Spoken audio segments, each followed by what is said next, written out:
welcome to my YouTube channel Maths by Mudita, and today we will be solving question number 4 of exercise 12.2 class 11. Find the equation of the set of points which are equidistant from these two points. Equidistant नाम सुन के आपको थोड़ा याद आया होगा, आपने 10th class के अंदर भी ये इक्विडिस्टेंट किया था। उसमें आपका क्या होता था, देखिए कि हम एक पॉइंट हम लेट करते थे कि P एक सपोज एक पॉइंट है, ठीक है, और वो हमारा इन दोनों पॉइंट से इक्विडिस्टेंट है, तो इसको हम A ले लेते हैं पॉइंट को, और दूसरे वाले पॉइंट को हम ले लेते हैं B।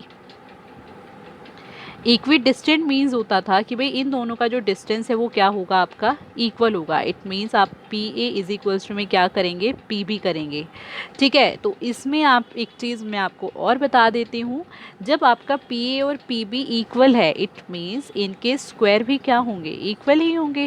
भाई सपोज करो अगर पी ए की वैल्यू 10 है, इसका मतलब पी बी की वैल्यू भी 10 है, तो 10 का स्क्वायर इज 100 एंड अगेन 10 का square is 100, so 100 is equals to 100, so we can write P A square is equals to P B square also. अब यहाँ पे ये लिखने का एक मोटिव है, वो मोटिव ये है, एज यू नो जो डिस्टेंस फॉर्मूला होता है वो स्क्वायर रूट में होता है, एंड स्क्वायर रूट हमेशा स्क्वायर से कट जाता है, तो यहाँ पर आपका आगे थोड़ी डिफिकल्टीज ना आए, हम इसको यहाँ पे स्क्वायर में निकाल लेते हैं।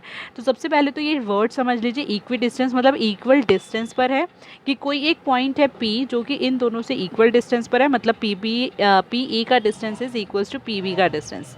हमें P के कोऑर्डिनेट्स गिवन नहीं है, तो हम इनको ले लेते हैं x, y, z। पता चल चुका है कि हमें पी ए और पी बी निकालना है, सो लेट्स स्टार्ट। हम पहले निकाल लेते, देखिए पी ए स्क्वायर, अगर हम स्टार्टिंग में इसका रूट हटा देंगे तो हमारे लिए ही इजी होगा।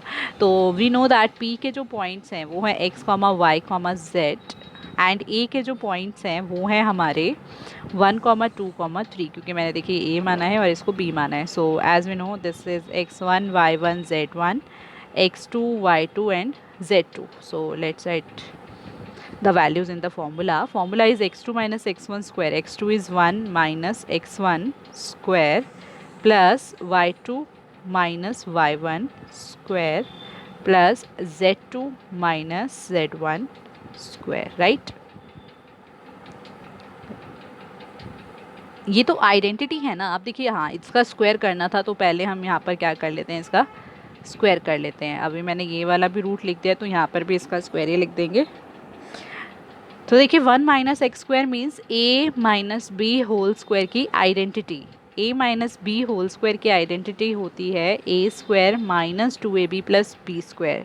ये आपका ए है, इसमें ये आपका बी है, हम वैल्यू डालते हैं। देखिए a square means 1 square minus 2 into a into b plus B square means x square. Again इसमें भी a minus b whole square का फॉर्मूला लगेगा, में ये ए है ये बी है, so a square minus 2 into a into b plus B square means y square. इसमें भी हम आइडेंटिटी लगा देते हैं, a square plus minus 2 into a into b plus B square, right. ये हमने आइडेंटिटी लगा दी है। इस पूरे का स्क्वायर कर देते हैं। अब स्क्वायर से रूट काट दो, ठीक है। अब देखो 1 square means 1 minus 2 into 1 is 2, 2 into x is 2x plus x square plus 2 square is 4 minus 2 twos 4 into y 4y plus Y square plus 3 square is 9 minus 2 3 ज़ 6 into z 6z plus z square, right. अब इसमें देखिए x square as it is रहेगा, y square as it is रहेगा, Z square as it is रहेगा, क्योंकि इनकी कोई लाइक टर्म ही नहीं है, एंड सेम ऐसी एक्स वाई जेड के भी नहीं है, तो हम इनको भी एज इट इज़ लिख लेते हैं minus 2x minus 4y and minus 6z। ये नंबर्स प्लस हो सकते हैं, सो इन्हें प्लस कर लेते हैं। 1 + 4 5 एंड 5 + 4 5 + 9 इज़ 14। ये आपका आ गई है पी ए स्क्वायर की वैल्यू। अब इसके बाद हमें निकालना है, देखिए पी बी स्क्वायर। सो पी बी स्क्वायर अगर हम करते हैं तो वैल्यू लगा देते हैं। पहले देखिए P की वैल्यू है x, y, z, and B की जो आपकी वैल्यू है वो है 3, 2, -1। ये हो गया x1, y1, z1, x2, y2, z2, ठीक है। अब हम जरा डालते हैं इसमें values. x2 minus x1 means 3 minus x square plus y2 minus y1 means 2 minus y square plus z2 minus z1 square. इस पूरे का स्क्वायर, स्क्वायर से रूट आप सीधा ही काट लीजिए, इधर वैल्यू लगा देते हैं तो ये आपका हो जाएगा, देखिए 3 minus x square means identity हम लगाएंगे तो ये हो गया आपका a square plus B square minus 2 into a is 3 into b is x. इसमें भी आइडेंटिटी लगेगी, a minus b whole square, a square plus B square Y square plus 2 into में ए इंटू में b, sorry minus, sorry okay, plus. अब देखिए यहाँ पर दोनों माइनस हैं तो आप सोच रहे होंगे कि इधर कौन सा फॉर्मूला लगाया जाए, भाई या तो माइनस का लगे या फिर प्लस का लगे। तो देखिए दोनों तरफ जब माइनस होता है तो आप इसमें प्लस वाला फॉर्मूला लगाते हैं, क्योंकि अगर हम इसमें से माइनस कॉमन निकालेंगे तो हमें पता है माइनस का स्क्वायर करेंगे तो वो प्लस का ही आंसर देगा। सो हम डायरेक्ट प्लस का फॉर्मूला लगा सकते हैं इसमें, a square plus B square plus 2 into a into B.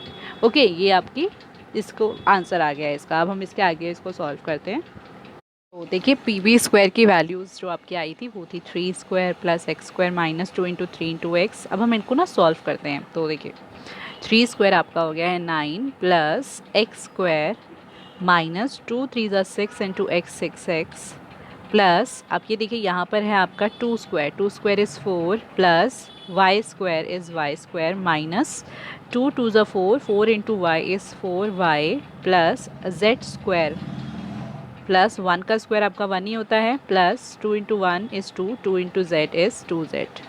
सो इसमें भी X square Y square Z square, इनकी कोई लाइक टर्म नहीं है, सो हम इनको एज इट इज़ लिख लेते हैं। अब माइनस का 6x प्लस माइनस का 4y एंड प्लस का 2z, इनकी भी कोई सिमिलर टर्म नहीं है तो इनको भी ऐसे लिख लीजिए। 9 प्लस 1 10, 10 प्लस 4 14, सो ये 14 आ गया आपका। अब देखिए जो हमारा क्वेश्चन का स्टार्टिंग था, मैंने यहाँ पी ए की वैल्यू ऑलरेडी लिख ली है क्योंकि नेक्स्ट लास्ट पेज पे लिखी थी। तो हमने क्वेश्चन में कहा था कि भाई जो पी ए स्क्वायर है वो पी बी स्क्वायर के इक्वल है, यही कंडीशन थी ना इक्विडिस्टेंट की। अब हम इसमें वैल्यू डाल देते हैं। पी ए स्क्वायर आपका आया देखिए x square plus Y square plus Z square minus 2x minus 4y minus 6z plus 14 equals to P B आपका आया है X square plus Y square plus Z square minus 6x minus 4y plus 2z plus 14। अब हमें solve करने के लिए क्या करना होगा, इस इक्वेशन में सारी टर्म्स को हम इधर ले आते हैं लेफ्ट हैंड साइड पे। सो देखिए x square plus Y square plus Z square, पहले ये वाली टर्म सारी लिख लेते हैं, minus 2x minus 4y minus 6z plus 14। ये सारी टर्म्स जब इधर आएंगी तो सबके साइन चेंज रहेंगे, ये प्लस में था ये माइनस हो जाएगा, ये प्लस में था ये भी माइनस, ये प्लस में है ये भी माइनस हो जाएगा, ये माइनस में है ये प्लस हो गया, ये माइनस में है ये भी प्लस हो जाएगा, ये प्लस में है ये माइनस हो जाएगा एंड ये प्लस में है ये भी माइनस। अब देखिए एक्स स्क्वायर यहाँ पर इसकी लाइक टर्म है ये वाली, एक प्लस में है एक माइनस में है, कैंसिल आउट हो गया। सिमिलरली वाई स्क्वायर प्लस में है एक माइनस में है, ये भी कैंसिल आउट हो गया। जेड स्क्वायर एक प्लस में है एक माइनस में है, ये भी कैंसिल आउट हो गया। माइनस 2x, एक्स की कोई टर्म है क्या इसमें, यस है 6x। देखिए माइनस 2 प्लस 6 आपका क्या आंसर देता है, प्लस माइनस माइनस होती है, 6 में से 2 गया तो 4 आ जाएगा, 4x हो गया। और साइन बड़े नंबर के आगे प्लस का साइन है तो वो नहीं लगाएंगे। माइनस का 4 प्लस का 4 कैंसिल हो गया, राइट। ये तो दोनों ही मतलब सेम साइन के नहीं है, अलग अलग साइन के तो कट जाएंगे। Minus 6z minus 2z, as you know minus minus plus होती है, 6 प्लस 2 आपका होता है 8z एंड माइनस माइनस क्या हो जाएगा आपका प्लस, साइन माइनस का आता है। अब 14 प्लस का है और एक माइनस का है, ये भी कैंसिल आउट हो गया। सो ये आपका जो इक्वेशन आया है इसमें से अगर आप कुछ कॉमन निकाल सकते हैं तो निकालिए। तो जैसे 4 आपका इन दोनों में से कॉमन आ रहा है और अंदर आपका आ जाएगा x माइनस 4 के टेबल में 8 आता है 2 पर into Z is equals to 0। अब ये 4 भी सामने जाकर 0 हो जाएगा। So x minus 2z equals to 0। तो जो आपकी इक्वेशन आई है, equation is x minus 2z equals to 0। So this is your answer.